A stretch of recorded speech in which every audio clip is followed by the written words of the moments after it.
Para hadirin, para ustaz, para alumni yang dirahmati dan dimuliakan Allah, mari kita malam hari ini lanjutkan kembali taklim kita, kajian kita atas kitab Ihya Ulumuddin yang ditulis oleh Hujjatul Islam Imam Al-Ghazali pada juz ketiga bab yang mengulas tentang kitabul Riyadhun Nafsi wa Tahdhirul Akhlaqi wa Mu'anajati Amalatul Qalbi. Bab yang mengulas tentang Riyadhun Nafsi, pelatihan jiwa, wa Tahdhirul Akhlaqi, pembersihan akhlak, wa mu'alajati amradul qalbi, serta pengobatan penyakit hati. Kemarin kita baru masuk ke paragraf yang kedua. Untuk itu mari sebelum kita mulai, lebih dahulu kita hadiahkan Al-Fatihah untuk sang penulis kitab ini. Mudah-mudahan ada banyak manfaat yang dapat kita ambil setelah kita mempelajari tulisan-tulisan budayan-budayan beliau pada kitab ini. Ila hadratin Nabi Rasulullah sallallahu alaihi wasallam wa ila ashabihi kitab Islam Syekhina Abu Hamid bin Hasan al-Ghazali rahimahullah ta'ala.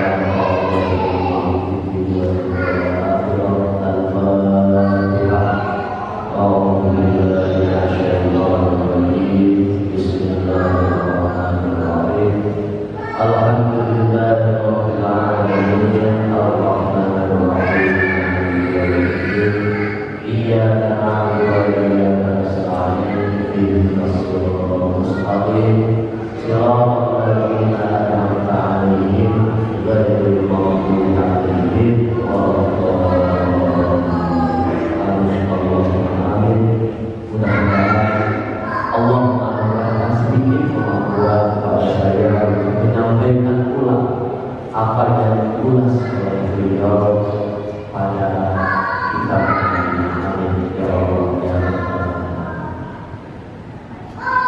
Para hadirin yang dirahmati Allah, pada bagian ini kita akan membahas panjang lebar dan sangat mendalam tentang segala persoalan terkait dengan akhlak. Ya, dari mulai apa itu akhlak, bagaimana kedudukan akhlak, dan apa yang harus dilakukan oleh kita agar kita menjadi pribadi yang berakhlak. Bismillahirrahmanirrahim. Amma ba'd, kemudian falsusul hasanu sifatu sayyidil mursalina wa afdalu a'malis siddiqin. Maka khuluq yang baik itu atau akhlak yang baik itu adalah sifatnya sang junjungan para rasul, sifat bagian yang tidak terpisahkan yang membentuk pribadi sang junjungan para rasul, yaitu baginda Rasulullah Muhammad sallallahu alaihi wasallam. Wa afdalu a'malis siddiqin, dan merupakan amal yang paling afdal dari orang-orang siddiq. Orang-orang siddiq itu secara umum adalah hamba-hamba Allah yang lurus dan istiqomah. Jadi akhlak yang baik itu bagi Rasul, bagi junjungan kita Muhammad sallallahu alaihi wasallam itu sifat. Maka bagi kalangan as-siddiqin di antara umat beliau, akhlak yang baik itu amal yang paling afdal. Apa bedanya? Para ustaz sekalian, para hadirin yang dirahmati Allah, nanti kita sekarang malam ini sedang membahas bagian pertama dari bab akhlak. Nanti di bagian ketiga Al-Imam Al-Ghazali akan menguraikan secara mendalam sekali apa itu akhlak, sekaligus meluruskan kesalahan-kesalahan kita selama ini dalam memahami akhlak. Ya.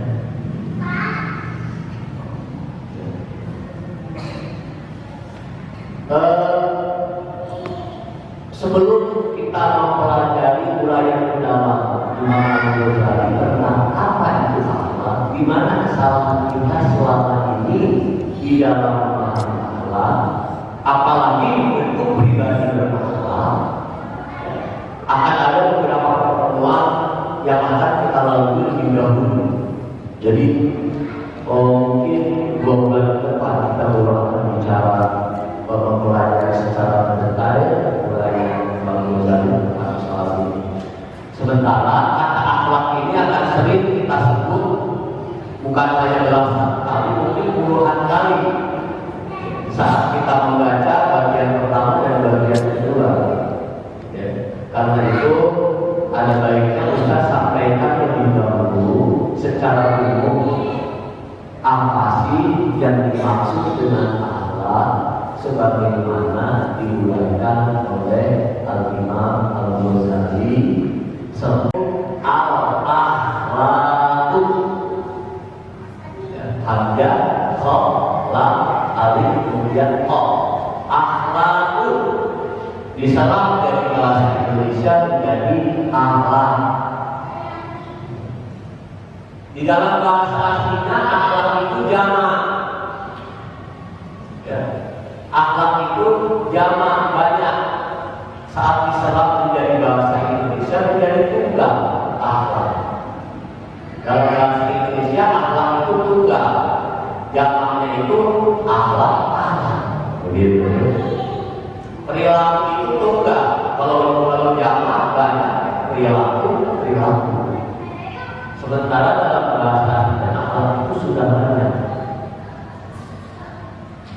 Karena kata akhlak itu jamak, dia punya bentuk mufrad, tunggal. Bentuk tunggal itu ada 2.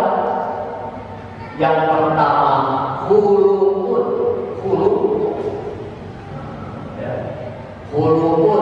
khuluqani, akhlaqun. Bentuk mufradnya yang kedua khalqani, akhlaqun. Ini semua istilah-istilah Al-Quran atau istilah-istilah hadis dan bahasa Arab saat diserap menjadi bahasa Indonesia, ini artinya memang kadang jauh, bergeser jauh dari arti aslinya, sehingga kita seringkali salah paham. Seringkali tidak dapat memahami ajaran-ajaran agama kita sendiri karena perubahan hati dari satu kata, perubahan hati dari satu kata. Jadi ini pahami lebih dahulu. Akhlak itu jamak, bentuk tunggalnya itu khuluqun atau khalqun.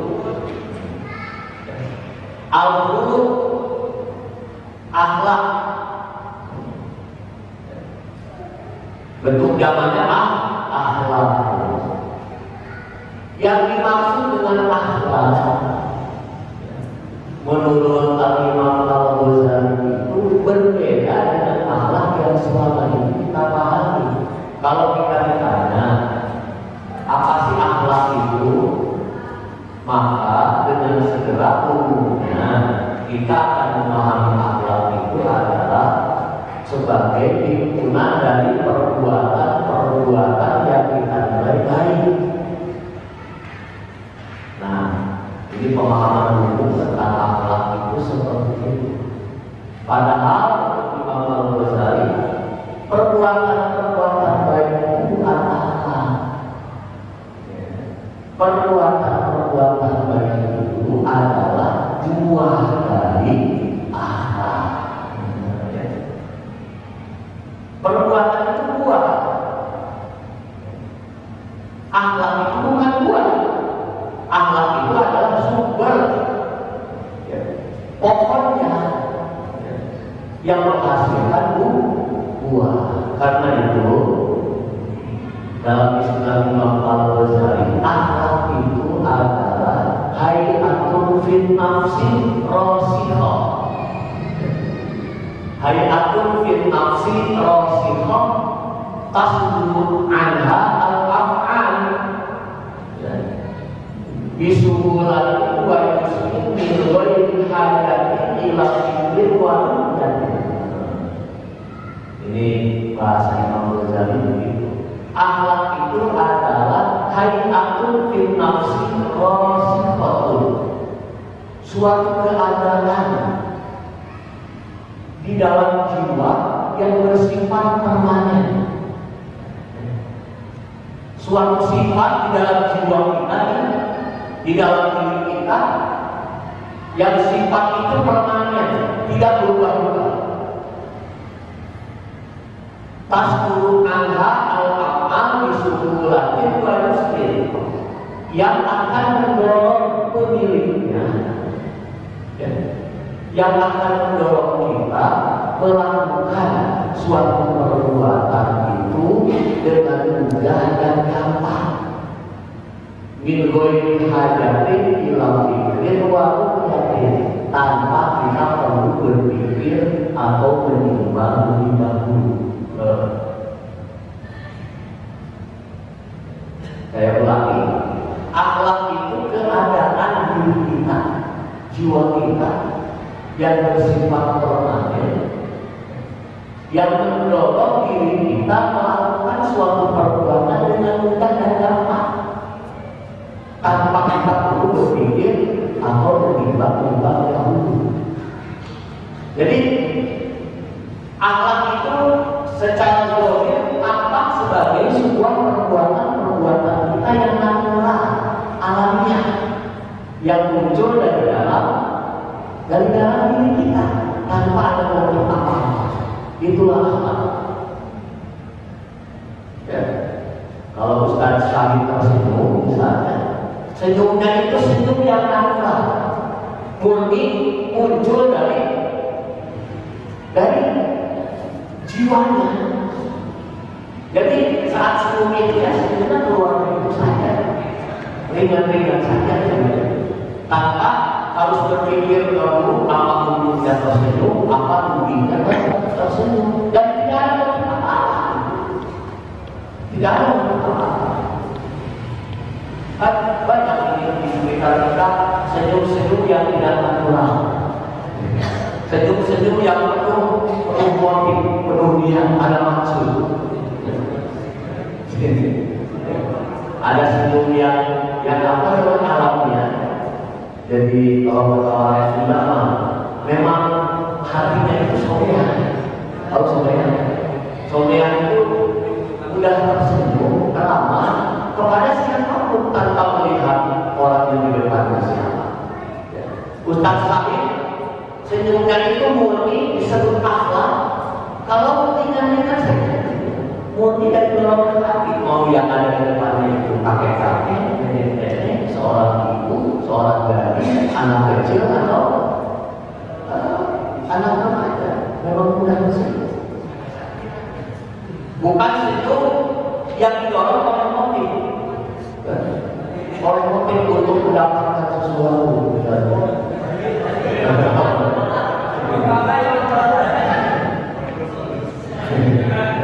Bapak-bapak senyum hati-hati, kalau dilihat senyumnya natural, memang gambaran dari jiwa. Palsu. Atau ujungnya tadi ya? Palsu.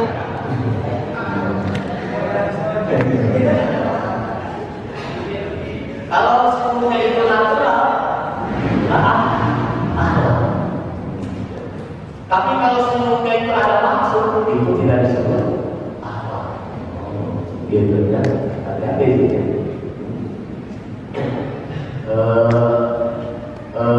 Kadang-kala media itu kita gunakan sebagai sarana untuk kita mendapatkan sesuatu.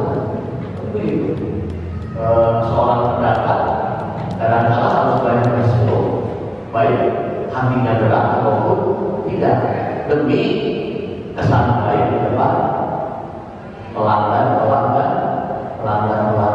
siapa yang mau beli ke satu toko di mana penjualnya misalnya selalu cemberut gitu ya. Senyum kita belum tentu akhlak. Senyum kita disebut akhlak kalau senyum itu kita lakukan tanpa mikir dulu gitu. Apapun yang kita lakukan dan itu kita lakukan begitu saja dengan mudah, gampang, tidak nimbang-nimbang, tidak mikir-mikir, itulah namanya akhlak. Jadi kalau kita bersedekah misalnya,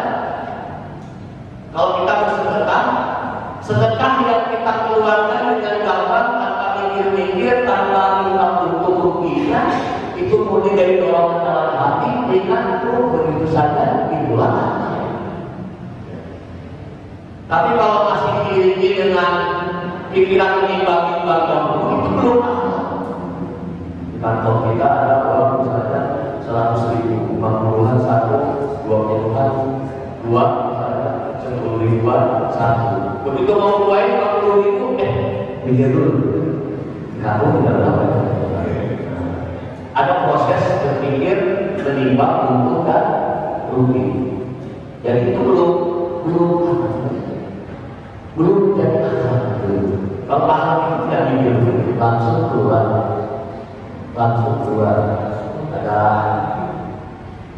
ya kita seringkali menganggap diri kita sudah berakhlak, padahal belum, karena banyak dari kebaikan yang kita lakukan itu tidak permanen karena melibatkan pikiran kita lebih dahulu. Timbang-timbang dulu, mau melakukan kebaikan timbang-timbang dulu, itu bukan akhlak, belum menjadi akhlak. Kalau akhlak itu dilakukan dengan ringan, tidak peduli apapun yang akan kita dapat setelah kita melakukan perbuatan itu. Dan begitu itu akhlak. Menjadi ibadah akhlak luar biasa beratnya. Karena itu nanti ada bagian sendiri yang mengulas tentang bagaimana agar kita sederhana mungkin menjadi pribadi yang berakhlak, sehingga setiap yang kita lakukan itu kita lakukan dengan ringan alatnya, tanpa dipusingkan oleh berbagai macam pertimbangan otak pikiran kita. Kalau kita ingin melihat seberapa baik guru kita, akhlak kita, coba saja kita amati kapan, di waktu kapan kita bersikap dan pulang alamiah. Apa itu? Waktu ibu bersikap dan itu apa adanya. Artinya apapun yang kita lakukan itu murni dorongan dari hati. Itu kapan? Biasanya satu dalam sendirian, saat sendiri. Nah, saat sendiri itu kita akan melakukan segala, akan berucap, melakukan segala perbuatan murni dari dorongan diri sendiri. Ketika tidak ada orang, silakan mari kita nilai guru kita masing-masing. Kalau ingin lihat saya lakukan, ya ketika kita sendiri. Bapak-bapak banyak saat kelas sopan-sopan anak-anak ketemu cium tangan, ketemu cium tangan misalnya, duduknya rapi, ketemu ustaznya salam.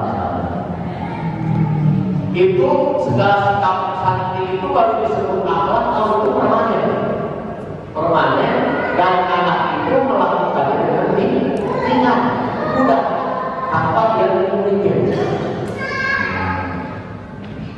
Anak-anak kita itu baru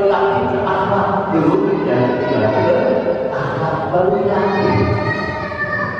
Nanti kebiasaan-kebiasaan itu menjadi permanen atau tidak, baru akan terlihat nanti kalau anak-anak kita sudah meninggalkan pondok gitu. Apakah kebiasaan-kebiasaan baik yang ditanamkan selama di pondok itu permanen atau tidak? Belum sekarang kita melihat anak-anak cenderung melakukan apa yang baik karena memang pondok dan gurunya pemerintahkan. Jadi dia berbuat baik, anak-anak tertib karena memang diperintahkan itu. Itu belum menjadi ahli. Begitu kita melakukan sesuatu karena faktor luar, faktor di luar diri kita, misalnya apa namanya?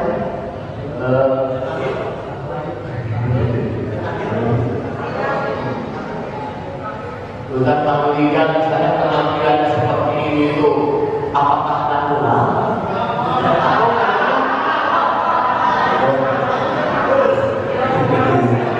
Ini itu natural atau memang natural atau karena kebutuhan kami buruk ini? Jadi belum ada aktif seperti ini. Gimana kalau di kamu? Jadi kalau di kamu seperti ini.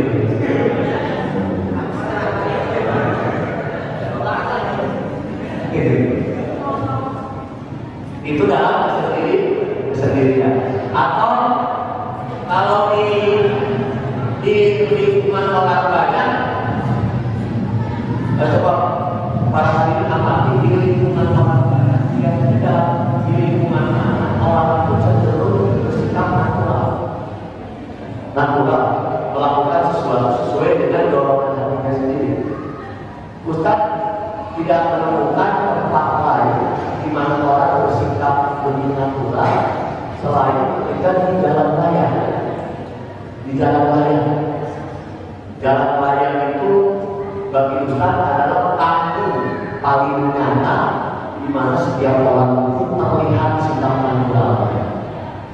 Ya, orang kalau di atas motor jalan raya atau apa namanya naik kendaraan cenderung bersikap apa adanya menurut pengalaman saya.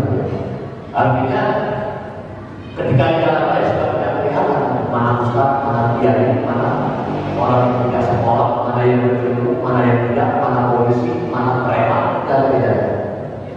Semua orang bersikap aman, natural. Itulah pameran rasa di jalan raya. Apakah seseorang egois atau tidak? Itu terlihat di jalan raya.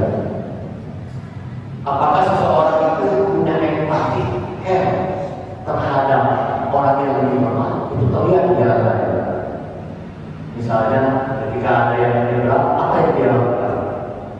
Kita naik motor, ada orang mau menyeberang, apa yang kita lakukan? Ngebut atau memelankan kendaraan kita. Alamiah di situ orang. Ada yang tertulis bubuknya merah. Ketika lampu merah merah, kuning misalnya, apa yang dilakukan? Memelankan kendaraan atau justru berubah gas. Itu pameran apa? Ketika bertemu dengan pengendara lain yang bersahabat, apa sebenarnya? Waktu itu ada yang langsung buka jendela, langsung nyemprot, laki-laki, natural. Menurut Muhammad bukan imajinasi seperti itu.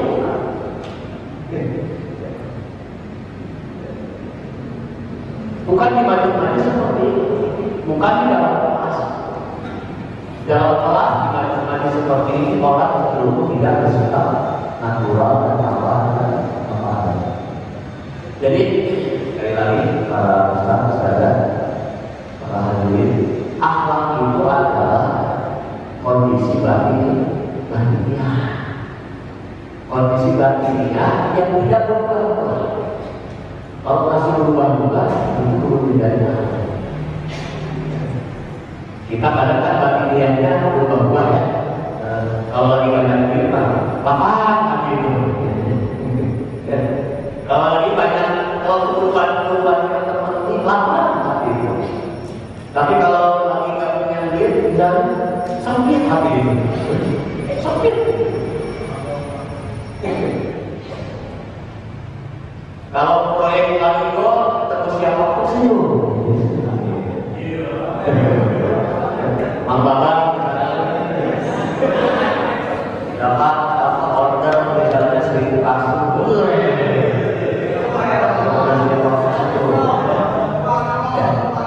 Sekali 3 bulan dapat order malah dulu lagi.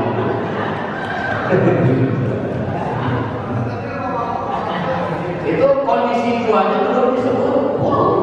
Kalau buruk itu dalam kondisi sempit maupun lapang, ya dia tidak berubah, selalu merasa senyum.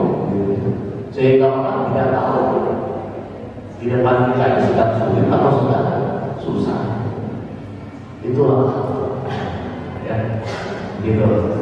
Jadi, nah itu sebabnya Imam Al-Ghazali akhlak itu buat kita aman. Karena memang menuju pribadi berakhlak itu demikian amat sulitnya, diperlukan latihan. Bukan hanya anak-anak yang perlu latihan.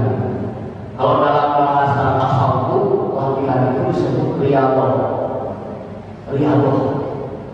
Agar kita melatih diri agar jiwa kita dan kita itu tidak berubah-ubah dalam situasi dan kondisi apapun, sehingga semua perilaku kita natural. Kalau baik natural. Kalau dalam bahasa pendidikan, ya, Bapak Ibu Saudara, kalau dalam bahasa pendidikan, riyadhah itu disebut takdim, mendisiplinkan. Takdim itu bukan hanya dibutuhkan oleh anak-anak, tapi itu mendisiplinkan, memaksa anak-anak untuk melakukan perbuatan yang baik menurut syarat.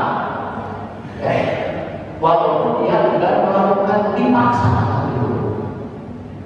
dibiasakan, misalnya bangun pagi jam 4, ayo dipaksa gitu, terus menerus sampai perbuatan itu menjadi karakter, menjadi sifat dirinya, sehingga kelak dia tidak harus dipaksa kembali. Bukan hanya anak-anak yang suka itu, bahkan kita pun yang sudah dewasa ini masih membutuhkan takdir. Karena apa? Karena kadang-kala, mari kita jujur, Bapak Ibu, para ustaz,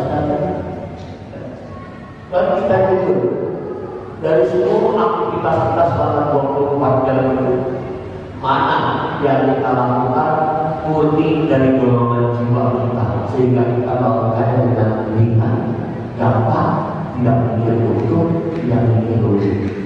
Berapa persen yang kita lakukan? Jadi kalau Ustaz masuk ke kelasnya aja, apakah itu akhlak atau bukan? Silakan lihat. Apa yang didorong Ustaz mau masuk ke dalam kelas? Apakah dorongan dari latih atau semata-mata tidak ingin namanya muncul dalam absensi bagian pelajaran?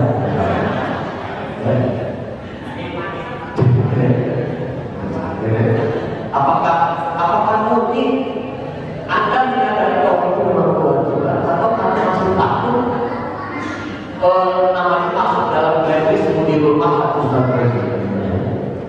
masuk dalam garis mudirul mahad. Kalau bangun pukul 4 pagi itu karena memang kita sedang melatih diri agar itu menjadi kebiasaan, atau karena tidak ingin terlihat tidak berupaya di dalam kita masuk ke rumah, kita masuk ke rumah dengan tamu, ya begitu. Jadi contoh yang itu begini, contoh tadi itu begini. Nabi mengatakan begini, mana kosong sedekah min ma'ruf. Sedekah itu tidak akan mengurangi harta. Itu jaminan dari Rasul. Sedekah itu tidak akan mengurangi maka mana kosong sedekah mahal. Berapa persen dari kita yang yakin jaminan dari Rasul ini akan kita rasakan nyata dalam hidup kita sehari-hari? Ketika kita bersedekah murni kita meyakini jaminan dari Rasul itu, ataukah dalam hati kita masih terselip rasa was-was? Ya. So, kita latih di kita ini. Kalau dalam masjid yang kompak misalnya, biasanya kita keluarga lembaga paling kecil misalnya ada 100, 50, 20, 10, 5, atau 1000. Selama ini kita yang masuk ke itu 2000, kita aktif. Pertama berat misalnya, coba kita keluar lagi mau pertama berat, otak kita masih mikir-mikir, oh besok gimana kita nanti, oh besok kita coba gitu. Dua pesantren yang tidak masuk langsung ke pesantren, sehingga kita pantas memberi santunan sembako misalnya. Tapi kalau anak yatim yang dikasih langsung oleh pesantren dan turun tidak pernah memberi sembako, tidak ada. Malah bedanya anak yatim kita kalau itu kan sehari makan tiga kali makanannya sama dengan dia makanannya sama dengan ustaznya. Beda ustaznya malah begitu khusus. Jadi yang perlu lebih banyak satu itu bukan santri sebenarnya, tapi kalau ustaznya. Kalau anak santri itu keluarga kan tergantung ustaznya. Ini yang masih banyak gelisah masih banyak gelisah. Apa mau laki itu berapa masih bertahu seperti apa? Ini perlu banyak sakit. Jadi besok para jemaah kalau ini santunan kalau jangan anak yatim untuk ustaznya. Santunan berapa anak yatim kalau ini buat anak yatim. Di pondok apa kadang-kadang anak yatim. Yang perlu itu kalau dia kita biasakan dulu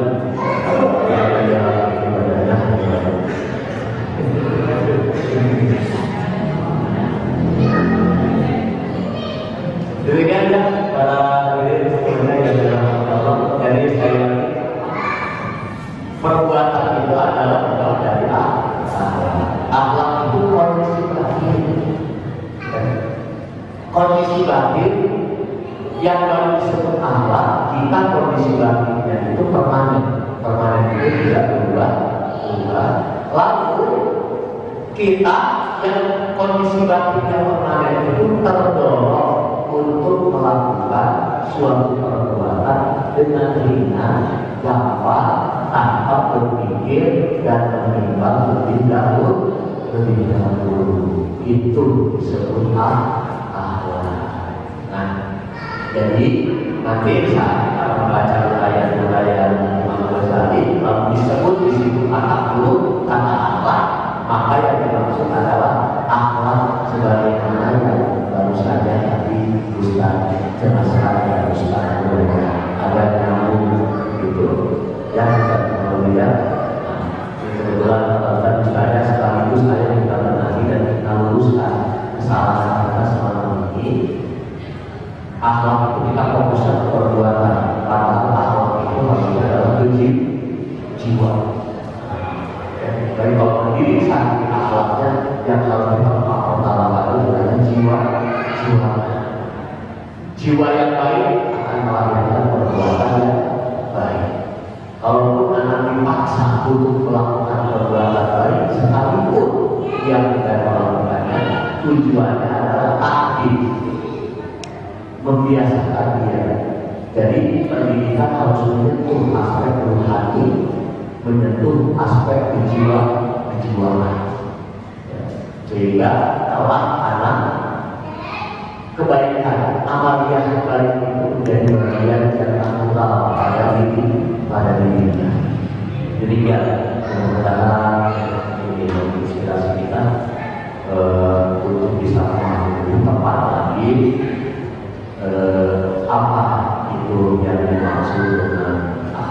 Jadi sekali lagi, jika disebut akhlak, maka yang dimaksud adalah kondisi batinnya yang permanen dalam jiwa kita yang mendorong kita melakukan satu perbuatan dengan ringan, gampang, tanpa berpikir dan menimbang-nimbang lebih dahulu. Itulah akhlak. Mudah-mudahan ada manfaatnya. Allah berfirman di ma'alina wa alimna ma yanfa'una wa zidna ilma yanfa'una.